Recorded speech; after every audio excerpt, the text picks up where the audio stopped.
Welcome back to your study with smart friend. Friends, चलिए आज की इस वीडियो में मैं प्राचीन हिस्ट्री लेके आई हूँ, जो कि आज हम लोग पढ़ने वाले हैं मौर्योत्तर काल 1805 बीसी में से लेकर 319 एडी तक। तो चलिए देखते हैं। फ्रेंड्स, अगर आप लोगों को अगर ये वीडियो अगर पसंद आती है तो प्लीज़ शेयर कीजिए, लाइक कीजिए, सब्सक्राइब कीजिए।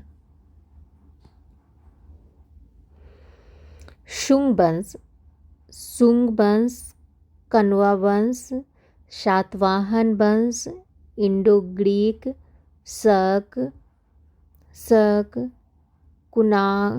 कुषाण, संगम काल के अंदर में हमको पढ़ना है चेर वंश, चोल वंश, पांड्य वंश, ये सारे पढ़ना है।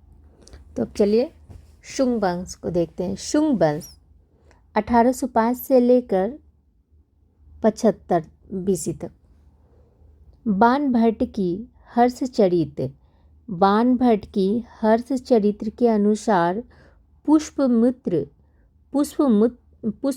शुंग ने अंतिम मौर्य शासक बृहदत्त की हत्या कर दी।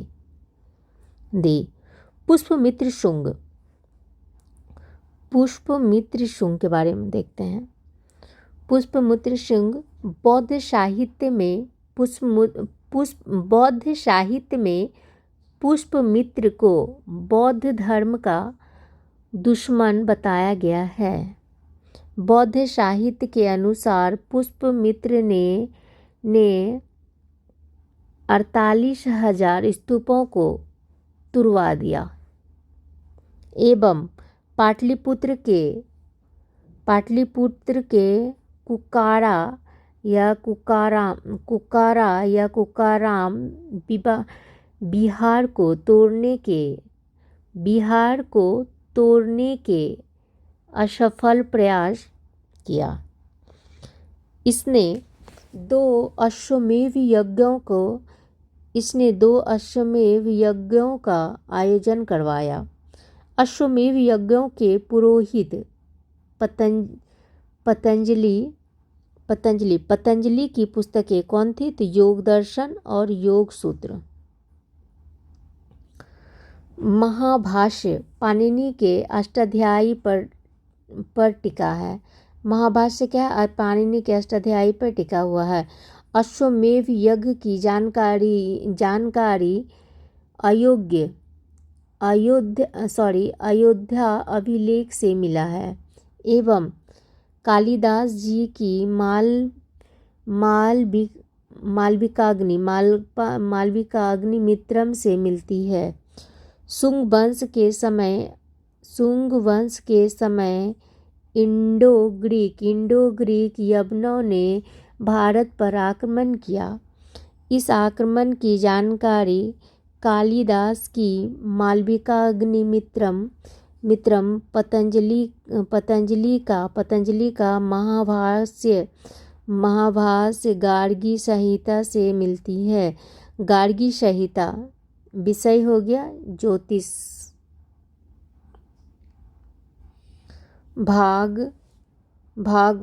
भागभद्र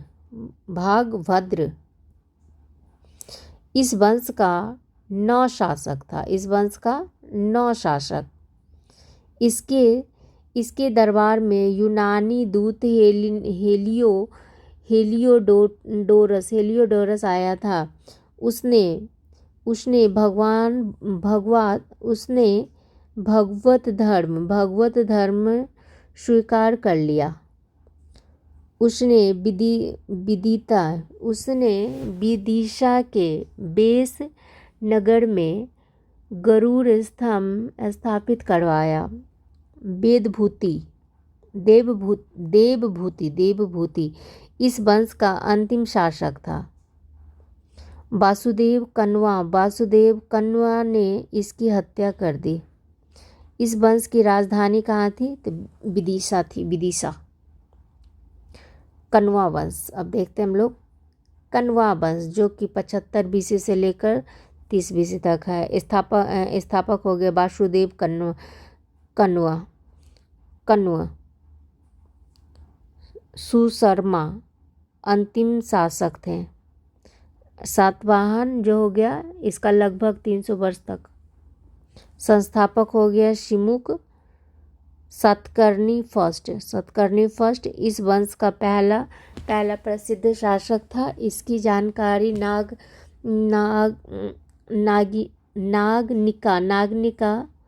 नागनिका के नाना घाट अभिलेख से मिलता है। हाल इस वंश में 17 शासक थे। यह विद्वान शासक था। पुस्तक हो गया गाथा सप्तशती जो कि 700 प्रेम कहानियाँ की थी। दरबारी विद्वान कौन थे? सर्वबम्मन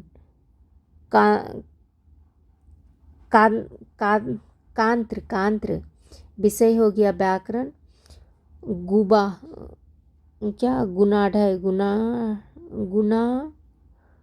गुणाढ्य वृक्था। गुणाढ्य की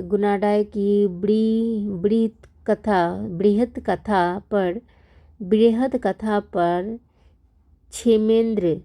क्षेमेंद्र ने बृहत कथा मंजरी तथा सोमदेव ने कथा चरित्र सागर की रचना की। हाल के सेनापति विजयालय ने श्रीलंका पर आक्रमण किया एवं हाल ने श्रीलंका की राजकुमारी लीलावती से विवाह कर लिया। गौतमी पुत्र सतकर्णी इस वंश का 23वां एवं सबसे महान शासक। उपाधियाँ अद्वितीय ब्राह्मण आगमन नियम बेनुकटक त्रिसमुद्र तोय पितावाहन। इसने वैदिक मार्ग एवं वर्ण व्यवस्था को पुनः स्थापित किया। इसके घोड़े 3 समुद्र का पानी पीते थे। इसने शासक नहपान को पराजित किया एवं उसके सिक्कों पर अपना नाम लिखवा लिया। इसने नासिक बौद्ध संघ को आजकल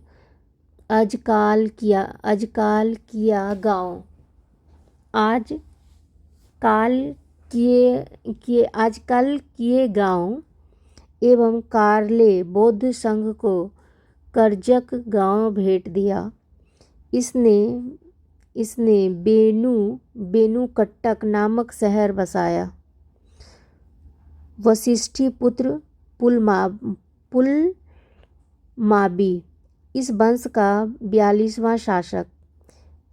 इसे पुराणों में पुलोमा कहा गया है।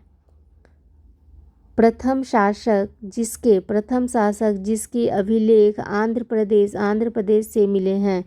अभिलेखों में इसे दक्षिणापथेश्वर कहा गया है। शासक रुद्रदामन से 2 बार पराजित हुआ। इसने रुद्रदामन की पुत्री से विवाह किया। इसने नवनगर नामक शहर बसाया। यज्ञश्री सतकर्णी इस वंश का अंतिम प्रसिद्ध शासक। इसके सिक्के पर जहाज के चित्र मिलते हैं। सातवाहन वंश की विशेषताएं क्या थी? तो मातृसत्तात्मक समाज, नाम के आगे माता का गोत्र, प्राकृतिक भाषा का प्रचलन। पुराणों में इन्हें आंध्रभृत्य कहा गया। आंध्रभृत्य कहा गया। शीशे प्रोटीन की सिक्के चलाएं। सर्वप्रथम ब्राह्मणों को को भूमि का आदान भूमि का अनुदान किया। समांति प्रथा का आरंभ किया। राजधानी प्रतिष्ठान पैठन, राजधानी प्रतिष्ठान पैठन। अब देखते हैं इंडो ग्रीक प्राचीन शाखा। डेमेट्रियस संस्थापक हो गए इसके, डेमेट्रियस संस्थापक, और यूक्रेटाइडस संस्थापक। शासक हो गया सियालकोट के। राजधानी हो गया तक्षशिला। मेनाडर मिलिंद नागासेन बौद्ध भिक्षु के साथ वार्तालाप। पुस्तक हो गया मिलिंद पन्हु। विषय हो गया बौद्ध दर्शन। एंटियोलकीडास अपना दूत हेलियोडोरस भागभद्र के दरबार में भेजा। हर्मियस अंतिम इंडो ग्रीक शासकों का योगदान। लेख हो गया लेख युक्त सोने के सिक्के। इंडो ग्रीक ने सोने की सिक्के चलाए। गार्गी संहिता के अनुसार भारत ज्योतिष के लिए यूनान का ऋणी रहेगा। सप्ताह का प्रचलन आरंभ हुआ। भारतीय नाटकों पर प्रभाव पड़ा।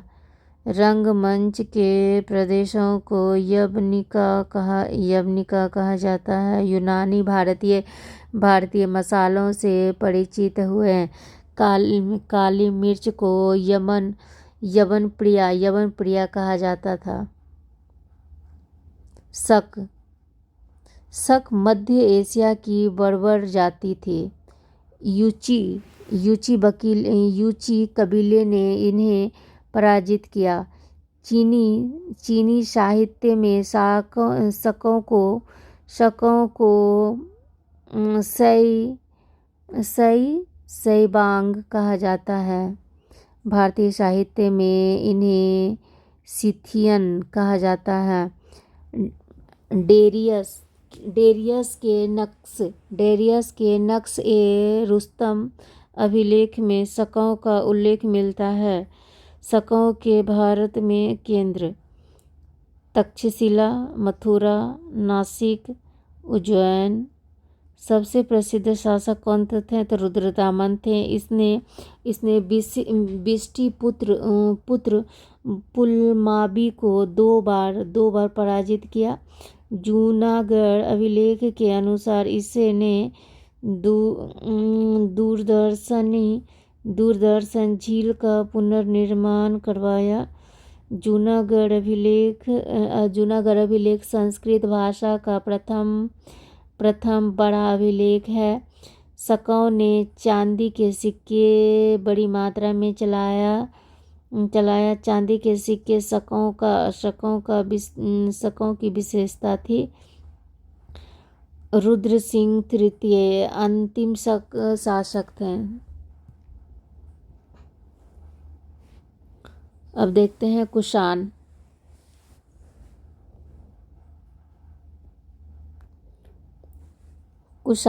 यह मध्य एशिया के यूची कबीले से थे। इसकी शासक कुल शुरुआत थी। इसकी शासक कई सुआंग थी।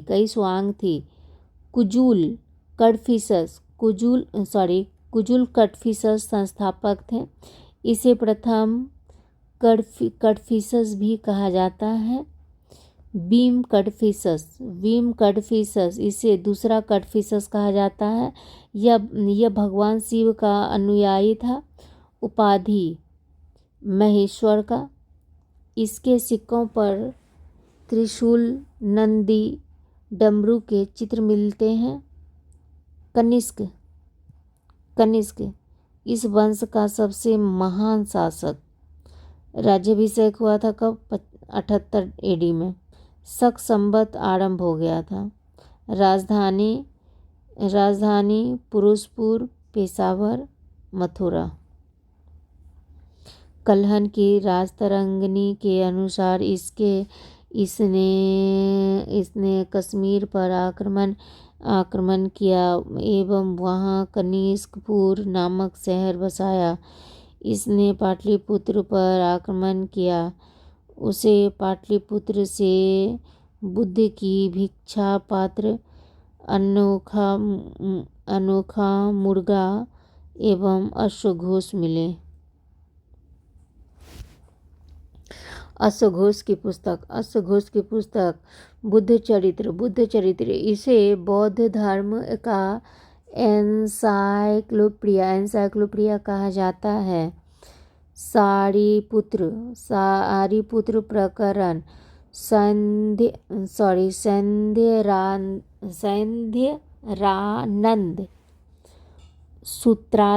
सूत्रालंकार, नागार्जुन एवं चरक संहिता इसके दरबार में थे। पुस्तक हो गया माध्यमिक कार्य का। सूत्र इसके समकालीन थे। पुस्तक हो गया सुश्रुत संहिता। सुश्रुत शल्य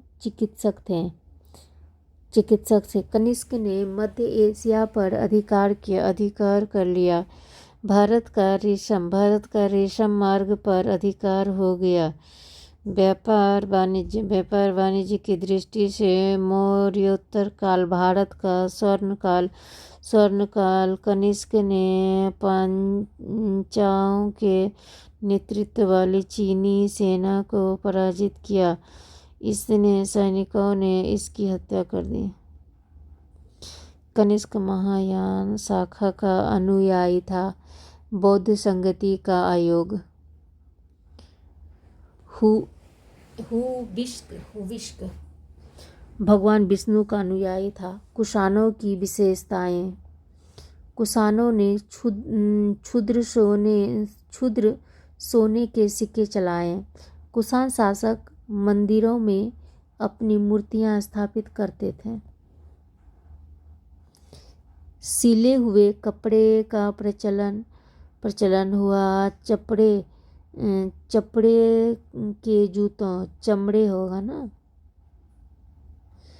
चमड़े के जूतों का प्रयोग, घोड़े के लगाम का प्रयोग होने लगा। कुषाण शासक देवप्रिय उपाधियां धारण करते थे।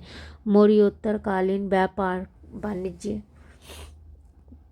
व्यापार वाणिज्य का स्वर्ण काल था। कारण क्या था कि यहाँ पर में रेशम मार्ग पर नियंत्रण था। रोमन साम्राज्य अपने चरम पर था। भारत रोमन साम्राज्य के साथ व्यापार करता था।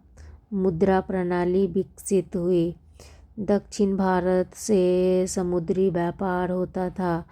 दक्षिण भारत में संगम काल चल रहा था। अरिकामेरू पांडिचेरी से होकर सिक्के प्राप्त होते हैं। 46 AD हिप्पालस ने व्यापारिक पवनों की खोज की। मौर्योत्तरकालीन कला में विभिन्न शैलियों का विकास हुआ। मूर्तियों का निर्माण सिंधु घाटी सभ्यता में आरंभ हो गया था, लेकिन उनमें सुंदरता एवं तकनीक का अभाव था। मौर्योत्तर काल में रोमन, ग्रीक, पारसी प्रभाव बढ़ा।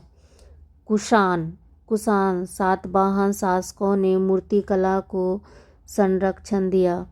तीन शैलियाँ विकसित हुई। गंधार शैली, गंधार शैली। इस मूर्तिकला शैली को कुषाण शासकों ने संरक्षण प्रदान किया। इस शैली पर ग्रीक, रोमन, फारसी प्रभाव दिखाई देता है। इसे विदेशी शैली या ग्रीक शैली भी कहा जाता है।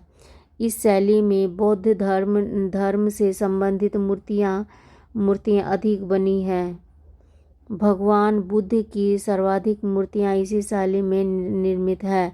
भगवान बुद्ध को यूनानी देवता अपोलो के समान बताया गया है। मूर्ति की शारीरिक संरचना पर विशेष बल दिया गया है। एग्जाम्पल, भगवान बुद्ध को बलिष्ठ व घुंघराले बालों में बनाया गया है। बुद्ध की ज़्यादातर मूर्तियाँ खड़ी अवस्था में हैं। यह यथार्थवादी एवं भौतिकवादी मूर्तिकला शैली है। मूर्तियों पर कपड़े का अंकन किया गया है।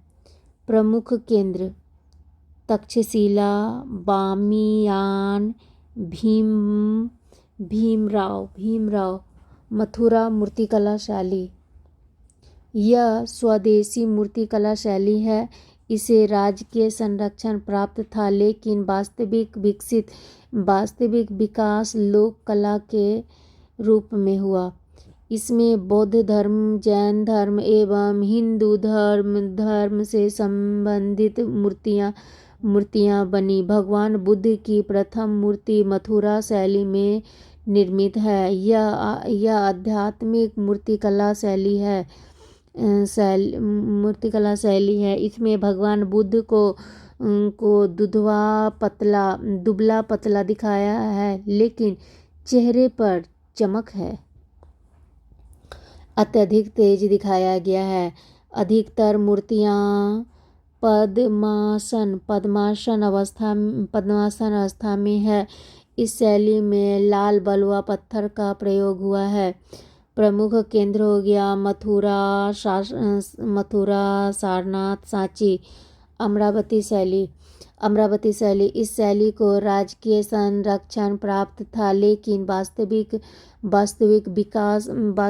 विकास लोक कला के रूप में हुआ। इसमें बौद्ध, हिंदू, जैन एवं गैर धार्मिक मूर्तियों का निर्माण हुआ। सातवाहन शासकों ने संरक्षण दिया। इस शैली में संगमरमर का प्रयोग किया गया है। प्रमुख केंद्र Amaravati, Ghantasala, Nagarjunakonda. Thank you friends. आज ये चैप्टर अब यहीं पे कंप्लीट होती है। फ्रेंड्स, अगर आप लोगों को पसंद अगर आती है वीडियो तो प्लीज़ शेयर कीजिए, लाइक कीजिए एंड सब्सक्राइब कीजिए। थैंक्स। आई होप कि आप लोगों को पसंद आए।